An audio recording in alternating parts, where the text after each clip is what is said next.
Hello and welcome to the Business of Story. I'm Park Howell and I'm happy you're here today because I have my good friend and fellow ABT teacher, Randy Olson, with us.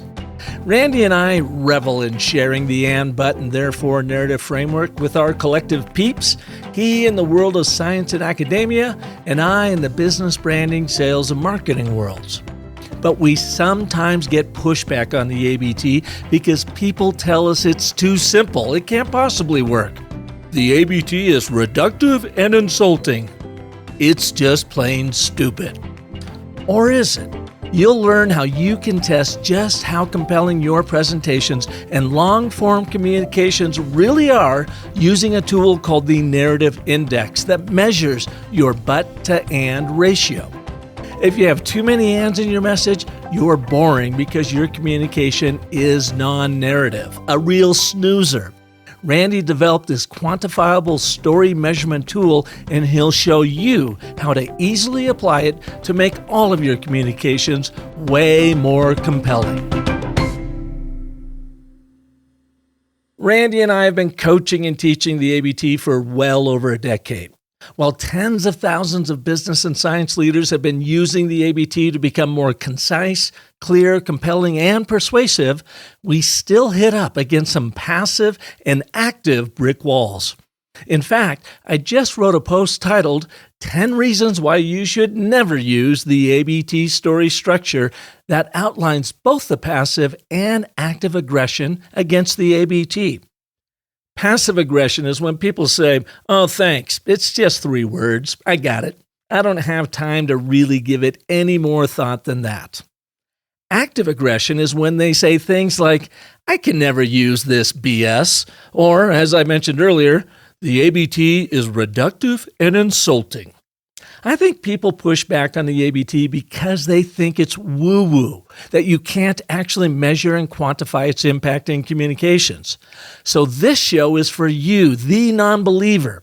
And if you do believe in the ABT and have seen it work for yourself, then the Narrative Index tool will help you become even stronger with your communications and storytelling. In fact, one Hollywood directing buddy of Randy's appreciates the power of the ABT so much, and he loves to take the time to rib Randy about his global teaching of it, that he went to a website called Suno.com, SUNO.com, and gave it a few short prompts, and within 5 seconds, the AI-driven songwriting website came up with this catchy ditty called Randy in Malibu. Come and stay the night, but Randy's always wondering if he'll ever get his story right.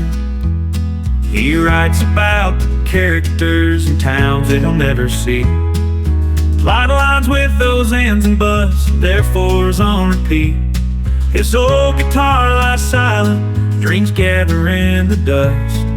But in the quiet moments, he's still searching for that wanderlust. And it's story after story, chapter after page. Love's a lost romances, youth that comes of age. But in his heart he wanders beneath the Malibu moonlight. Will Randy ever find the words to make his story right?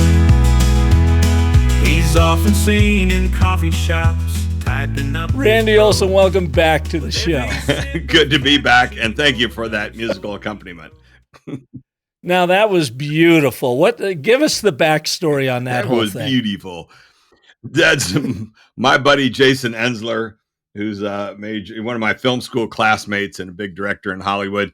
A couple of days ago, he started sending me these things. He found this website where you type in 200 characters, and in like 10 seconds, it gives you a fully produced song like that with all the lyrics, all rhyming with really good rhythm. I mean, every song he started sending me were all pretty high quality songs. He sent one that was about having the last laugh on her boyfriend. And he said, I could hear 1,000 young girls singing along with the chorus of this song, like a Taylor Swift song. The point is the artificial intelligence has gotten up to this level of quality now that in 10 seconds can produce something that's pretty amazing. It's pretty incredible. And he did it, I think, just to have some fun with you, right? You, the ABT king. That's right. And so when you when you played that for me the other day, we were both just dying laughing. And in one hand, it kind of, sort of has fun with the ABT and like, oh, really? Can this thing really be that good and that serious? And on the other hand, you have done a ton of work and study on the ABT of just how impactful it is quantifiably over the course of time. So I couldn't resist but open the show with that. But what I want to do now is shift into what you have learned about the ABT through your studies. Well, I think a good starting point is where it all began, which was in October of 2011. Comedy Central produced a documentary on the making of South Park. And in there, the two guys talked about what they use in their editing of the show. They called their rule of replacing. And very simple, they said, we go back in the script, and every time we see the word "and," we ask ourselves, can you replace it with a "but"? Or therefore, every time you do that, the storytelling gets better. I'd been through film school at University of Southern California, at least 5 writing courses. I'd had 15 years of making films and studying all this stuff. And I'd never heard anything so simple for understanding story structure. I started talking to a bunch of my screenwriter friends, and they all said, yeah, it makes sense. We hadn't heard it either. Then we dug deeper and found out that the famous screenwriting instructor, Frank Daniel, in 1986, talked about this dynamic in a speech. And I think I still haven't really kind of ground truth this, but I have a feeling that what the South Park guys, Matt and Trey, had was one of Frank Daniel's students as their screenwriting instructor at University of Colorado, where they probably were told that dynamic. I had Frank Daniel's course in 1994, but he never mentioned ands, buts, and therefores in his course. He was an incredibly bright guy. But that's where I heard it. And then, had they wanted to, the South Park guys, right at that point in time, 2011, they could have turned it into a tool to use for better communication. But those guys are so brilliant and so busy making hundreds of millions of dollars. Why would they want to go and do the dirty work that I set to work on? So I've done the dirty work, and you have joined in with me. And I turned their rule of replacing into this one sentence template of "and," "but," and "therefore," and began to realize as I looked at stories that it's there in everything that's interesting. It's at the core of narrative structure. It's a story of this and this was going on, but then this happens, therefore these actions took place. It's universal. And then you dig further back in the past and you find out that in the 1700s, the great philosophers had figured it out, called the triad. And that knowledge has been lost in the past century. Where we are today, people don't talk about it and don't realize we're in this information morass. We've created so much information that people don't communicate as clearly as they did a century ago. They don't think as clearly as they did a century ago. They want to think that they think and communicate better than ever before. But the fact is, it's just all gotten clogged up with too much information. And so the ABT ends up being a tool that kind of works against that. In today's world of too much information, the key challenge is trying to focus. And you meet so many people that are all over the map, and they're just, I'm doing this, I'm doing this, I'm doing this. And the only thing that helps things move forward is being able to focus on the main thing and start to make some progress with that. And the ABT, more and more, we just refer to it as a focusing tool. Yeah. And, you and I have been working on this. You first introduced it to me back in your second book, Connection, back in 2013. And we became fast friends as you were teaching it in the science and academic world, and I was translating it into the business world. And we both have had a big impact on each other's trainings, coachings, teachings, and we learn something new every day when we do it. But the one thing, for every 100 people that go, this is freaking amazing, you have completely changed my writing career, the way I communicate and whatever, we get 10 of them that push back and hit us upside the head in both passive, aggressive ways of saying the ABT is bullshit. It's woo-woo. It don't work. There's no way I'm going to do this. And in fact, I just heard this from a CEO that says, I can't use this effing shit in my world. No one will ever take me serious again. And that was the impetus for me calling you and saying, Randy, for the 5th time, I need you back on the Business of Story, because we need to show all these big thinkers the work you have done literally as a scientist and a filmmaker, story creator, and quantifying the impact of the ABT. And we start with the but to and ratio. Okay. And there's this age-old quote that you go on the internet and all these quotes fall apart. You can't figure out who originally said it, but that simplicity is the ultimate sophistication. And it's attributed to Michelangelo or who knows what.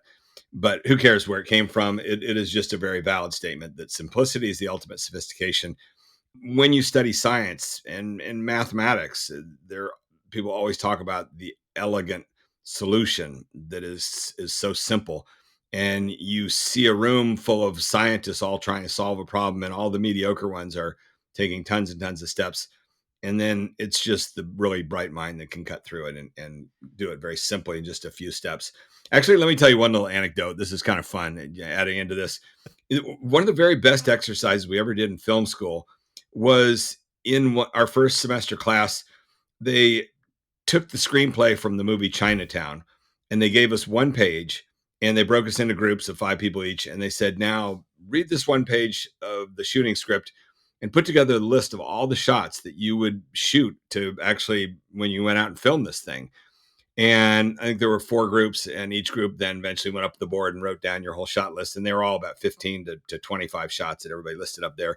And then they plugged in the VHS tape, because this was back in VHS tape time, and showed us the actual scene in the movie.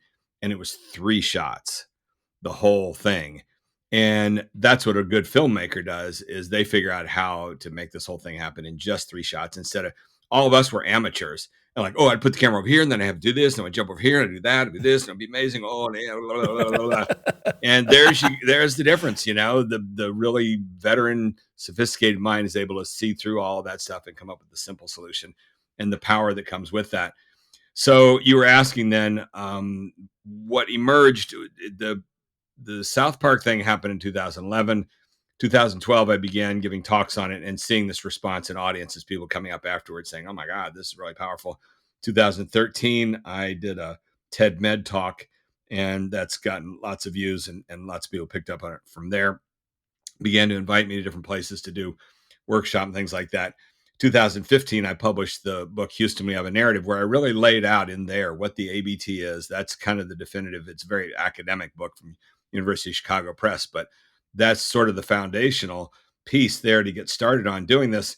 And as I was writing that, it hit me one day, which is that if you take a document and you follow what they said, their rule of replacing, if you start to replace ands with buts, you're going to end up with a metric. Your document at the beginning was not good storytelling, was filled full of ands. After you've done your replacing thing, you've got a document that's a much better story. And you've also got fewer ands and more buts. That's a metric. Okay, real quick, Randy, why is a document full of ands not good storytelling? Because the brain gets activated by contradiction.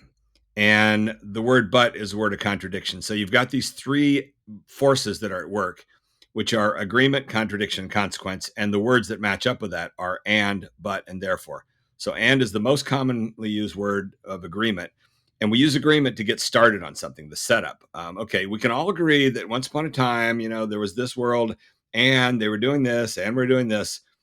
The second element is contradiction. That activates the brain. As soon as the brain hears contradiction, we're going in a new direction. Now the brain is fired up like, oh, we were going that way, now we're going this way. And but is the most common word of contradiction. And you hear it used all day by everybody. As a matter of fact, my good buddy, Jerry Graff, who's one of the senior statesmen of the world of rhetoric, has said to me, we've discussed the idea that probably but's the most important word in the entire English language, because it's used all day long and it's used to activate people's minds. But do you realize what's going on here? It's used to introduce a problem, and problems are what we focus on and get activated by. And then the third force is moving forward with the consequence. If this is the problem, then what's the consequence? What are we going to do about it? And that's the therefore word.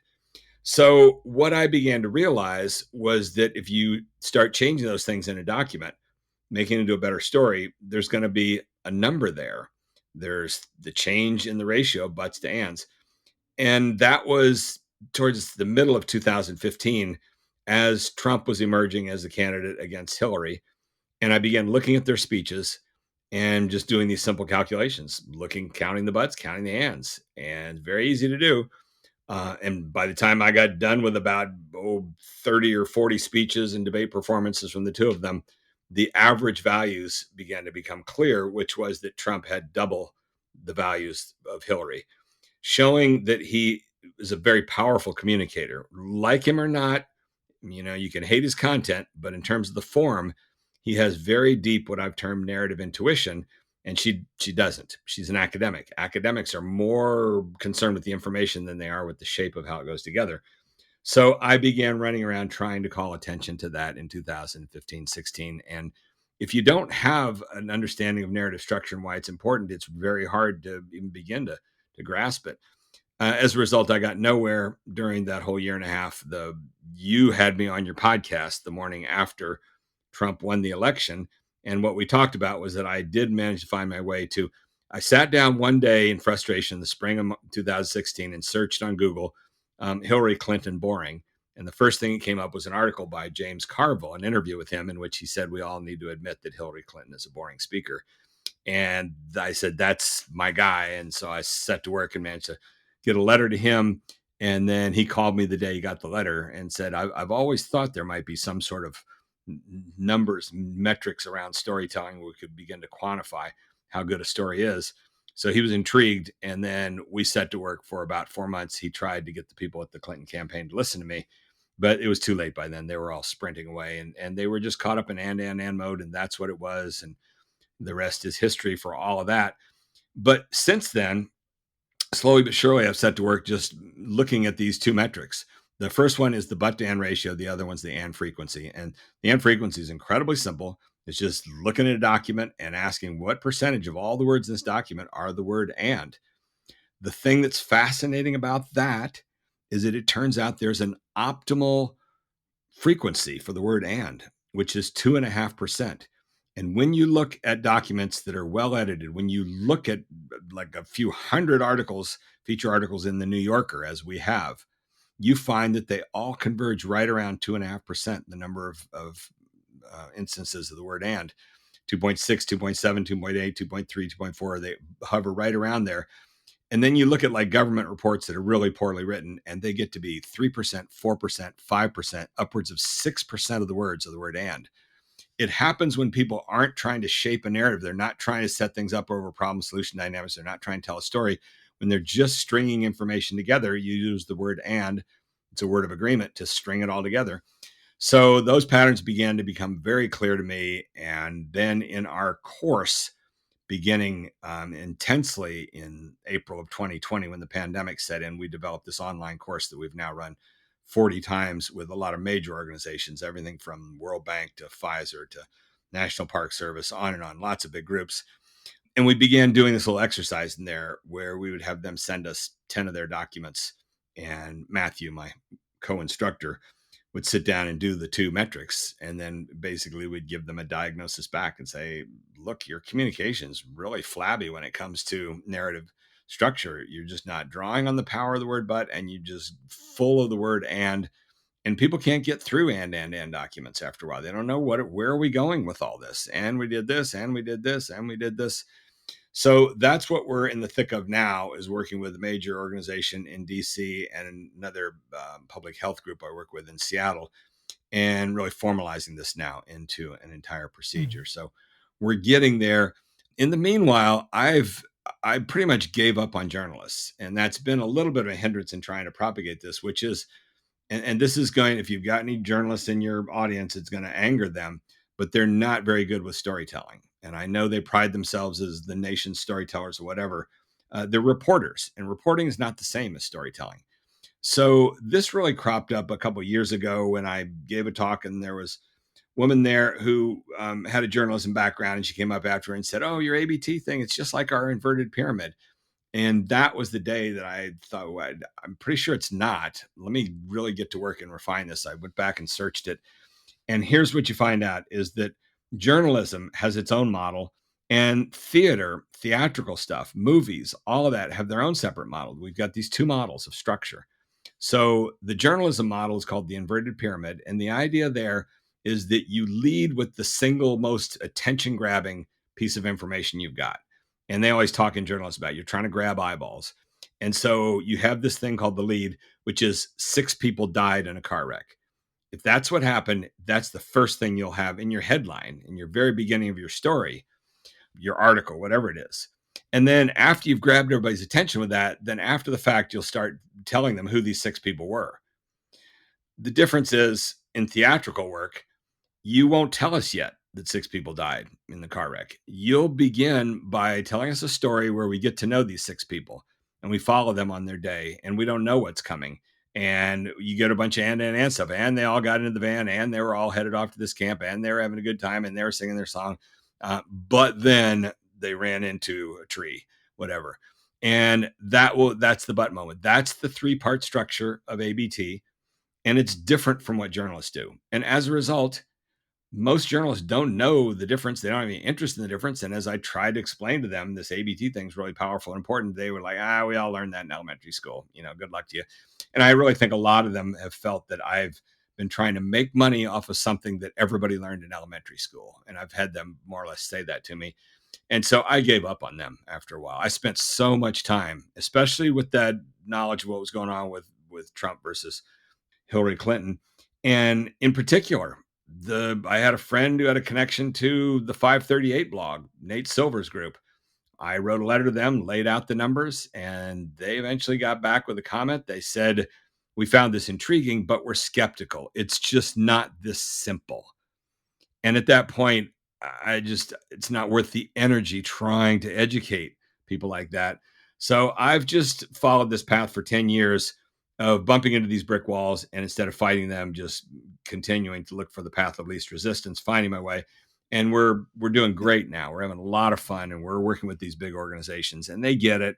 And more importantly, great one that we're working with in Seattle right now. It's a public health research group, global health research group, and the CEO of it, as well as their head of machine learning, both are total fans of the ABT. And when we do these rounds of the course, teaching it to like 20 of their people, one of the 2 of them is usually there. And they end up serving as what I call the interpreter now, which is I'm giving a lecture about all this stuff to do with ABT. And they just freely jump in and interrupt me. And then they interpret what I'm saying. And they say to the whole 20 people, the reason what he's talking about is important to us is because it applies to when we do this, we do this, and we do this. And that's just a joy to have an interpreter that can take my stuff. Because when I go into same with you, I'm sure you go into an organization that you've not had any experience with, you don't know what their internal dynamics are like and how this applies exactly.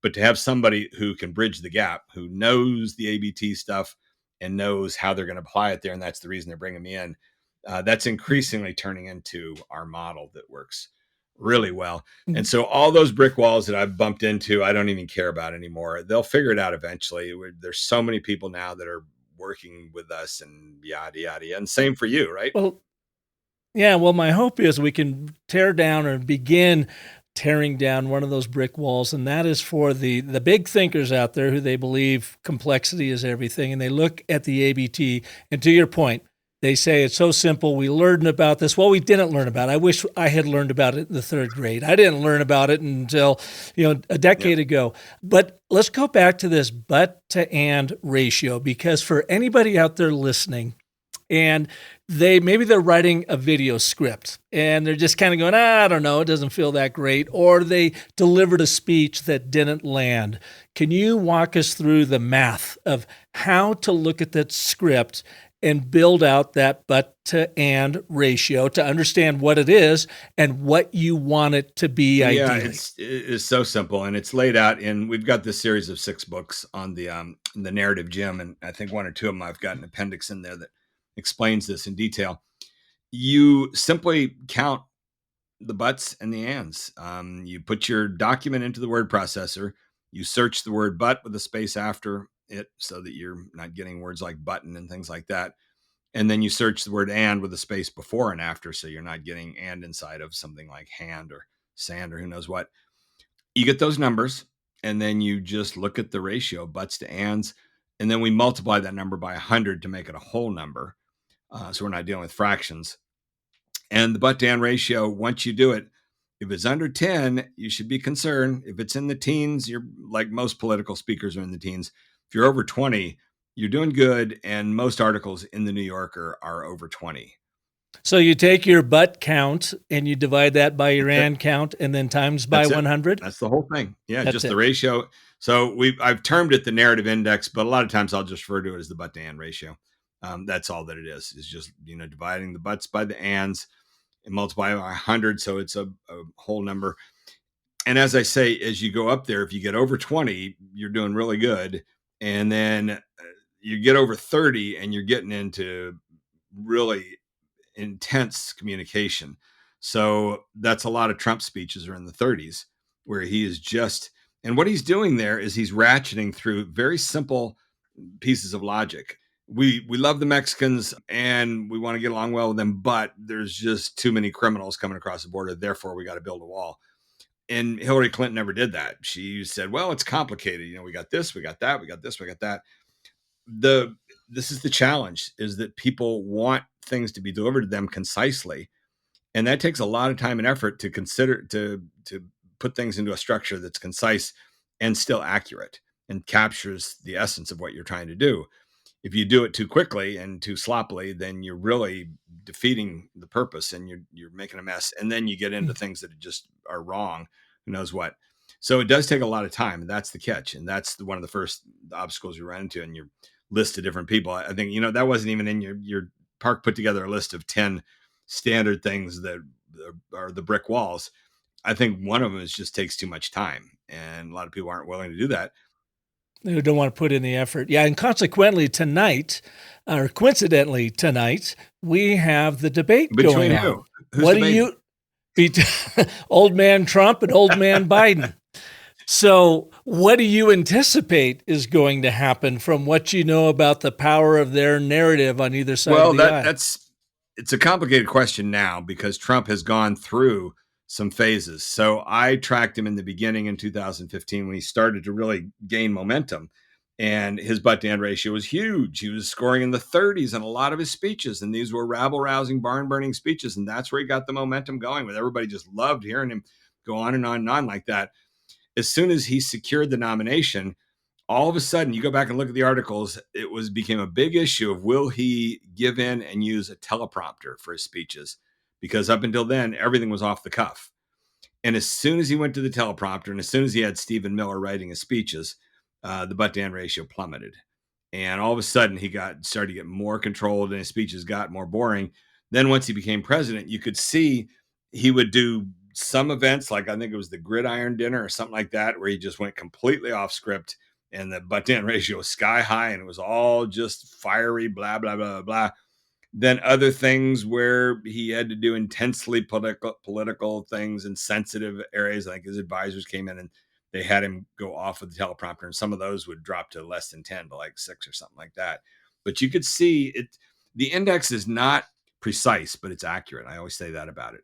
It means that if somebody scores a 24 versus somebody else scoring a 27, it's not that precise. You can say one is better than the other. But if somebody scores in the 20s, it's accurate enough. They're doing a pretty decent job. And if they're doing under 10, they're definitely doing a lousy job. This stuff will continue to proliferate. Trust me, we're formalizing it. And once we do, people will start using it more and more. And that's inevitable. Everything moves in these direction of metrics. That wacky song that we played at the beginning, this is coming in the music business, I'm sure, is that they're going to figure out some of these simple metrics that you can apply to songs for their construction of lyrics and, the narrative structure of a song.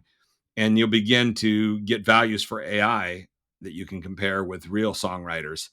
And I think some of the more mediocre songwriters are very quickly going to be shown to look, their metrics are no different than AI can already do that. And we were talking the other day about Taylor Swift versus Joni Mitchell. I think it'll be a long time before AI can really capture the essence of Joni Mitchell's music. But I love Taylor Swift, but her music is, not particularly creatively unusual. That's why it's so broad, is that it's just got those things that appeal to everybody. And there's plenty of metrics there. Well, you've got this, the narrative index, the butt to and ratio, and then you've got the and frequency. Why do you need both of them? The and frequency really tells you the flabbiness of it, and you're ending, and you just are going on and on and on with ands and kind of wearing things down. which is non-narrative, That's it. right? It's just this and this and That's this it. and this and And this. in the beginning, especially when I gave that TED Med talk in 2013, a bunch of people came down afterwards. They didn't comment so much on the ABT. They commented on the and thing. They said, as soon as you start talking about that and structure, I thought, oh my God, I've been doing that my whole life. All my talks are and. I never knew that this was something we needed to worry about, because it takes advanced training to really kind of start to get this. But once you do get it, you realize how fundamental it is, and you need it. And so what we say is that the and structure is the default structure. And in fact, the famous quote that goes all the way back to Frank Daniel in 1986 in this speech, there's 2 paragraphs where he addresses this. The first paragraph, he says, whenever we write a first draft, we fall into the dreaded and then structure. That's what you do when you start to try and tell a story. You know, last summer I went to Europe. I went to Italy, and then I went to Germany, and then I went to France, and then I went to blah, blah, blah. It's in the revisions that you begin to replace the and thens with but and therefore. I went to Italy, but then I went to Germany where this happened. And therefore that made me want to go to France to see if it happened the same way there. But it didn't. Therefore I went to England. And that's beginnings of a story that's actually going somewhere, as opposed to just and. So as Frank Daniel said way back then, we always begin first drafts with the dreaded and then. The question is, are you going to put in the time and effort to now move it and get it better? And this is what Hollywood used to do in a really big way. And this is tragic. You know, we can go on and on about this, which is that in the glory years of Hollywood, the best years, all the studios had story departments, and that's what they did. They took these and scripts and they worked on them and made them better stories. They developed them because it takes so much time to do that. And you came out with all these brilliant movies. In the last few years, all these movie studios have gotten rid of those story departments. They don't exist anymore now. And so these movies are turning into big and things. The special effects movies, you know, they're exciting. And they're maybe at the fine scale, there's some ABT stuff definitely going on, you know, little things, but there's no overarching clear and but therefore to the journey. And that's just where it's headed. Well, and you saw this on an international level when you showed me and talked about that report on the World Yes. Bank and that scathing report. Can you go ahead and share with our listeners? Well, yeah, because it's so in interesting. 2015, there's something called the Stanford Literary Lab, where it's a big project where they do these metrics. What happened was around 2005 or 10, there was enough of the world's literature had been digitized into what they call the corpus, the whole body of literature. It's all on the internet. And you can go there and you can search these millions of documents for these sorts of patterns. And that's what Google Ngram you can do. If you just search that right now, it takes you to a page Google's got, and you can put in any word and it will show you for the last 100 years the frequency of the use of that word in this corpus of literature. In fact, the beginning of my Houston book, I've got it in there, which is the word narrative, because when I was growing up in the 1960s, 70s, 80s, nobody used this word narrative. Walter Cronkite never said, and today we're going to talk about the Vietnam narrative. It was not used. It started cropping up around 2000 in a big way. And of course, today, now everybody's talking about, you know, the abortion narrative and the Biden narrative, who knows what. A lot of this use of language is reflective of the information era and how things have changed. But you can do that with the Google Ngram. That's searching the corpus of literature. And so concurrent with that, Stanford University developed this project called the Stanford Literary Lab. And 2 investigators there put out a report in 2015 where they looked at the annual reports of the World Bank, which are legendarily unreadable. The term that was developed is bank speak. You know, the whole World Bank is so enormous. It's got 15,000 employees in 180 countries around the world. And they're legendary for just being hard to follow what in the world they're talking about. So what these guys did was they look at the annual report starting in 1946. It was created right after World War II. And what they saw was they were searching for keywords. So they were looking at what they call collocates. So they picked out 4 or 5 keywords like finance and for example, governance. And then they wanted to know what's the most common words that crop up next to governance. And they assumed to be something like democratic governance or authoritative governance or who knows what. To their surprise, the most common word cropping up next to all of their keywords was the word and. And that just jolted them. They talk about it in the report like we'd never expect to see that as the most common word. Then they started looking more closely and realizing, oh my God, you know, this word and is everywhere. And then they have a graph in there that shows the use of the word and in 1946, when the World Bank first was put together, the use of it was that optimal value, almost 2.6, 2.7%, right around 2.5%, because probably it was a very small group of people running it back then. But over the years, it's grown and grown and grown up to 3 and then 4%. And today, a lot of the annual reports are over 5%, which means that 1 out of every 20 words in the document is word and. And why is that? Because you now have hundreds of people around the world all sending in information for this annual report, and then editors that are just gluing it all together, because and is the word of agreement.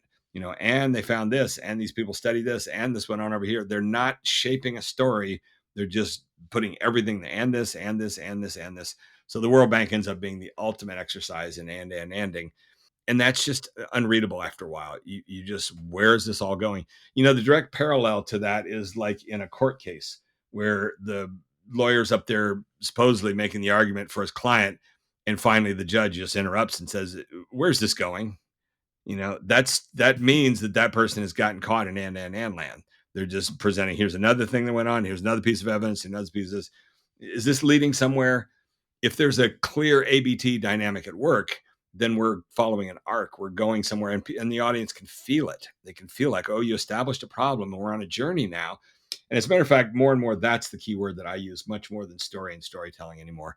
The word story and storytelling have been used so much in so many different contexts, but what it's about is a journey. And this is what I try and do in working with people on their presentations now is what's the journey you're going to take your audience on? That's what you want to know. And here's a great parallel to it. As I said, I'm a major fan of Taylor Swift. This past spring, she had her big movie, Eras movie, documentary. It's over 3 hours. If you watch that thing at the very beginning, the first thing she does is she comes out at this concert and says, hey, everybody, tonight we're going to go on a journey. She uses that word journey. And she says, I've given all these concerts over the years, and most concerts aren't a journey. They're just, here's my latest dozen songs I'm going to play for you. Here's one. Within the songs, there might be a little bit of a journey, but the evening itself was in a journey. And then she was saying, for the first time ever, this whole show we're going to do right now is going to take you on a journey from the early years through the albums all the way to where we are today. That's what audiences love. She knows that. That's why she said that. That's at the power of all this stuff. What's the journey you're taking us on? And figuring that out takes time. And at the core of it is the ABT. Mm. So, Randy, you've got to work with the World Bank, and you work with lots of very prominent scientists and organizations around the country, around the world. What is the number one biggest brick wall you run into with these big thinking, complex individuals? I'll tell you right off, you're the one that brought me to the answer to that, which is your buddy, Christopher Lochhead, gave us this simple little quote that we use all the time now. And the quote is, nobody buys a solution unless they have an effing problem. Thank you very much. Yeah, I've got you trained. I punched the button and Park says the quote. That quote is, it's so fundamental. It's at the core of it. That's the number one answer I would give to what you just asked there, which is the whole science world, the whole biomedical world. The vast majority of all those people don't feel they have a problem. And take a look at what happened in the pandemic. It began with semi-chaos, but eventually found its way into complete chaos. And it got to its very worst when they appointed as the director of the Centers for Disease Control a hardcore academic, Rochelle Walensky, brilliant woman, very hard worker, threw her heart and soul into it, but no communications intuition, no narrative intuition. And the next thing you know, they as a team made a complete mess of communicating about the pandemic, so bad that there ended up being headlines both in the New York Times and the Washington Post, two sympathetic publications that you thought would have been supportive of them, saying, why is the CDC confusing everybody? There was an article in Reuters in, I think, July of 2021 or so, and the headline just said, everybody's confused. That's what they did. They did a disastrously bad job of communication. I've published 4 editorials, I think, in MedPage trying to point these things out. There's such an absence of instincts on how to do this. You only want one spokesperson. They ended up having these press conferences with 3 voices. They had the White House, the NIH, and the CDC, 3 different people on the screen. That's just fundamentally shows that whoever's running the show there doesn't even understand singular narrative. You just want one spokesperson. Why would you do this with three people? I thought they were doing something cool with it.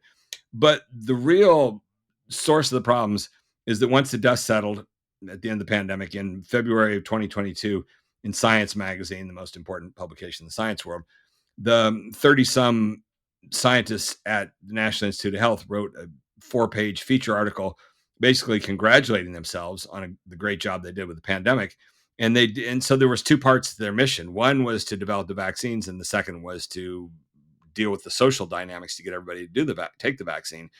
There's 18 paragraphs in that article. 17 of them are about the brilliance of developing the vaccines, which there's no denying. They just really did a tremendous job. But the next to last paragraph, the whole article says, didn't do such a good job with the communication. Do you think you ended up with a third of the public, as soon as they came out with the vaccines, just said, you're not sticking that into us? That's a failure of communication. And they were so stunned by that. They couldn't believe. Honestly, this is what the literal mind of scientists ends up doing, is this belief that the facts speak for themselves. If we just make a vaccine that's going to save your life, that's it. The fact that it will save your life is going to convince everybody. It's not that simple. You have to talk with these people and work with these people from this profession called business and entertainment, because they're the ones that are actually doing the practical side of communication, and they understand mass audiences. And this is as much as I've tried to tell this community, is you've got to form partnerships. You cannot do it yourself. And I know that scientists do this from day one, because I was a scientist myself. They are do-it-yourselfers just from square one, day one. And that's what they did. And so the Biden administration put together 2 teams of experts for the pandemic. And in both cases, everybody on the team just about was all MDs, PhDs, MPHs. It was a massive brain trust on the science side of thing, and nothing for the communication side. Where were the people from the business and entertainment community? They didn't even think that they're relevant. And that's what happens, as they look at something like the ABT, like that's just for clowns, whatever. So it gets back to that quote. Nobody buys a solution. We've got a solution for their communication problems. This ABT model is really, really great.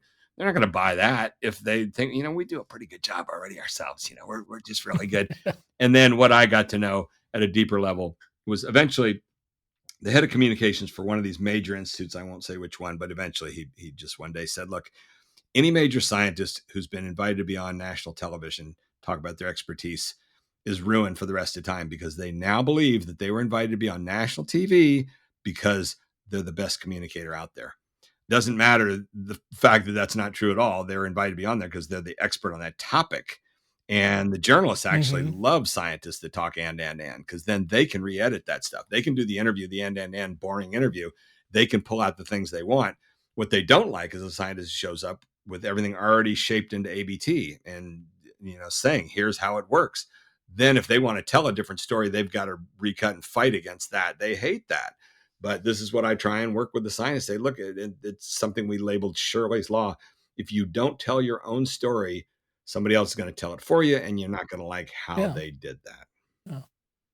Well, in the parallel in the business world, I see all the time. In fact, I just had a Canadian CEO say this to me. He goes, well, Park, and I just throw out the Canadian because there's actually 2 little anecdotes here. The first one is, Park, we're the best. We're the number one leader in our market. That's all we have to tell people, because they just want to buy from the best. They don't take them on a journey. It's just like, hey, these vaccines are great. Take one. No, I don't think so. We're the best. Buy from us. No, I don't think so. There is no journey there. There's no reason why they should be buying from. And then the other thing I heard from a group, and he said, well, we were told to never talk about problems, never be negative about our service and offering, and certainly never, ever use the word but. And you go, but life is nothing but a series of problems that you are overcoming. You want to make sure you are dealing with good problems, not bad problems. And if you are not real in your communication and how you talk about it, we want this, and it's important to us because of this, but we have this major problem that's holding us back. Therefore, we've got to figure out a way forward to do this. You were lost. You are non-narrative, and nobody cares. Exactly. And there is a sequence to all this information that is the crucial part. So there are pieces of information that if you put them up front are a disaster. You put them in the right place, they work just fine. The overall sequence is you want to begin with the vision, the dream, what it is, what you're working towards, what you can offer the people. I could build for you a world in which you can do this, this, and this, and this, and this. And you want to get them pumped way, way up there, buying into the vision, just like a preacher or something, look at how good we could make your world. But here's the problem. And so if you preface it with the whole dream thing, then you bought yourself this ability to confront with the problem. It is true what they're saying. If you just begin with it, as the climate community has done and wrecked their entire issue, if you begin with, you people are stupid, you've ruined everything, you've created too much carbon, the planet's now dying, but we think there's still hope if you'll listen to us. It doesn't work that way. You don't lead with the problem and beat people down. You lead with the vision, and you want to see the ultimate quintessential perfect example of that we point to endlessly. It is Martin Luther King Jr.'s I Have a Dream speech, probably about the best speech ever given in the history of this country, definitely in everybody's top 5 list. And if you look at the first lengthy paragraph he's got at the beginning of there, it's perfect ABT structure, and it begins with him laying out the dream. He says, 100 years ago, great leader of this nation signed the Emancipation Proclamation. That's in essence what he says, and created a joyous daybreak. That was the term that he uses right there. And had he ended his speech right there, everybody would have gone home saying, well, I guess we got no problems, because it was solved 100 years ago. And it's after he paints this picture of this world that everybody wants, then he drops the but bomb and says, but 100 years later, what was promised hasn't come true. And he hits it 4 times in a row. 100 years later, this, 100 years later, this. Pounding, problem. Why don't you throw that back at your people that say never use, the word but or talk about problems or anything like that? Really? Why do you think Martin Luther King Jr. used that for the structure of his brilliant speech? Because that's activating everybody's brains. You got them to buy into the vision. They were all excited and they want it right now, like a little kid that's been given a toy, and now you're going to take it away and say, but, it's not ready for you yet. And then the last line of that paragraph, he says, so we're gathered here again to address this. That, I would argue, is the single most important part of that speech. No one's ever really analyzed that perspective because nobody's had this ABT perspective. Nobody's looked at that brilliant speech from the perspective of narrative structure. Not a single person I've ever found. And as a result, you find all this adulation about it and praising of it. Oh my God, it's a masterpiece. I know it is. But the most amazing part of it is the architecture of it, meaning the narrative structure. The way he had a mind, he had such deep narrative intuition. You see it in all of his speeches. He knew how to frame things. He knew how to set them up front. And that's where you get the buy-in from the audience. So yeah, when you're dealing with people that don't have any grasp of that, they come up with these blanket rules that are just not based in anything. Here's another one that we deal with in the science world, is that when you get amateur science communicators, they tell you a blanket rule, never use jargon that they think is a simple rule of thumb. That's just not true. The fundamental rule is do everything narratively.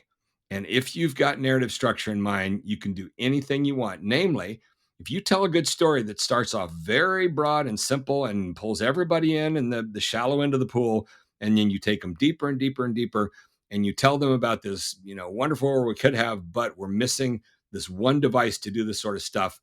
And then you finally get to the name of the device and it's full of jargon. Doesn't matter at that point. Everybody's so motivated. The Gestunkener Wunkener gun is what we need. Everybody will go home and tell their friends, we got to go fund the Gestunkener Wunkener gun, or whatever complicated term you came up with, because you've done it judiciously. You haven't filled the whole talk with jargon. You've saved the jargon for that one moment, the big payoff moment. And if you do it right, it's the same as making movies. This is what I learned in Hollywood and film school and Bruce Bloch's course on visual expression. The great movies, they build and build and build, and they have one powerful visual element, and they don't use it until you finally get to that climax moment. And then you hammer everything home with this one amazing shot. Lousy filmmakers put that amazing shot in everything all the way through the movie. And by the time you get towards the end of the movie, you're worn out by it. That's what it's about. That's what narrative is about. And that's why we say endlessly, narrative is leadership. People don't follow leaders who are boring or confusing. They follow leaders who've got this ability to do 3 main things: set up the context, identify the singular main problem, and then lay out the actions that need to be taken. Setup, problem, resolution, agreement, contradiction, consequence. And I'll have you respond to close out this show before we go to your wonderful song. to I respond didn't to our write this song. all-time It was a joke. but to lead to our all-time favorite brick wall, Park, the ABT is reductive and insulting. Your response to that? Oh, that's in the ABT Hall of Fame. I mean, as you walk in the lobby of the ABT Hall of Fame, someday there will be this great big display there with this woman from the literary world who listened to you talk about the ABT and eventually exploded in rage and said to you, "I find the ABT to be reductive and insulting." And I've dealt with the same dynamic. And sorry, but the flip side of that is that simplicity is the ultimate sophistication. And brevity is the soul of wit. You throw those things back at a person like that. That's what it's about. You condense these things down until you get the one thing that really works. And here's a final little anecdote to go with that I tell in the course all the time. The very first one of our demo days that we did for our old Story Circles training, we did with the Fish and Wildlife folks in Wisconsin.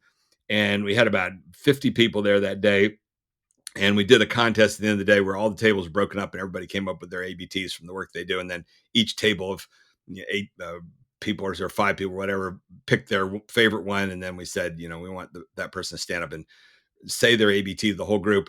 And whoever has the best one will vote when it's done, and we'll give the prize of a set of the books or something to them. So the first 4 or 5 people got up and said their ABTs, and they were all kind of clunky. They were, okay, but they were all about the research they were doing on this fish or this bird or who knows what. And then finally this woman got up and said, and her thing was about fish weirs, these traps that they use to catch the fish in gullies or whatever.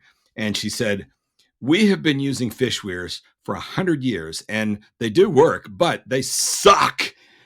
And when she said, "But they suck," the whole room exploded and screaming and howling laughter. And she said, "Therefore, it's time to come up with a new design." And then we called off the vote. I said, "Do we even need to vote?" No, that was the best one by far. It was the best one because of the punch of the brevity of it. It was boiled down to something that everybody could relate to. And then she just got right to it in just a few words. But they suck. That's all it took. And everybody got it. That's the challenge, is managing to communicate with clarity and brevity and punch.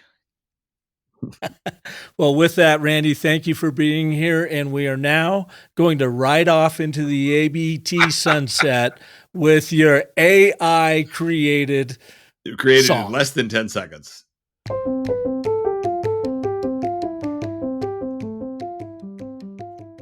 Well, there you have it, folks. A truly measurable, quantifiable tool that can help you develop the strategy around your storytelling that just may turn your woo-woo thinking about the ABT into wow.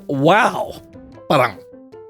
Laura Higgins of HubSpot wrote me following a recent training. She said, quote, "I just attended your ABT training at HubSpot, and I wanted to say thank you so much for a hugely beneficial session. We so rarely get the opportunity as trainers to actually upskill ourselves, and to say this will have an immediate impact on my day-to-day would be putting it so mildly. Awesome training. Thanks a mil." End quote. E.L. Britstein, content marketer, strategist, and creator, sent me this LinkedIn IM. He said, "Thanks for changing my writing method, Park Howell. One of the most insightful keynotes I've ever intended." End quote. And finally, global marketer Shannon Baird said, quote, "I've been trying to figure out how to tell stories through social media, but I'm used to the full hero's journey and novel-length storytelling. I couldn't quite connect how to tell impactful stories in a concise way, especially with short format video. The ABT formula is brilliant. I've also started listening to your podcast and pick up nuggets with every episode. Thanks for sharing your work with the world." End quote. Well, thank you, Shannon, E.L., and Laura, for sharing your unsolicited thoughts on the ABT. If I can help you and your people become more confident, clear, and compelling storytellers through my virtual or in-person mastery course, please shoot me a note to park@businessofstory.com. And heck, you can even start developing your ABT chops right now with our micro training course called The ABTs of Storytelling. You can access it at businessofstory.com/ABT. Thanks, Caden Howell, for editing our show. A big thumbs up to Marissa Hill for our marketing and community development. And of course, a big shout out to Darius Holbert, who produced our remarkable show music. And thanks to you for listening to and sharing our show. And as we go out with a little more of Randy in Malibu, remember that the most potent story you will ever tell is a story you tell yourself. So make it a great one. After story, chapter after page, loves and lost romances, youth that comes of age. But in his heart he wonders, beneath the Malibu moonlight, will Randy ever find the words to make his story right? Will Randy ever find the words to make his story right?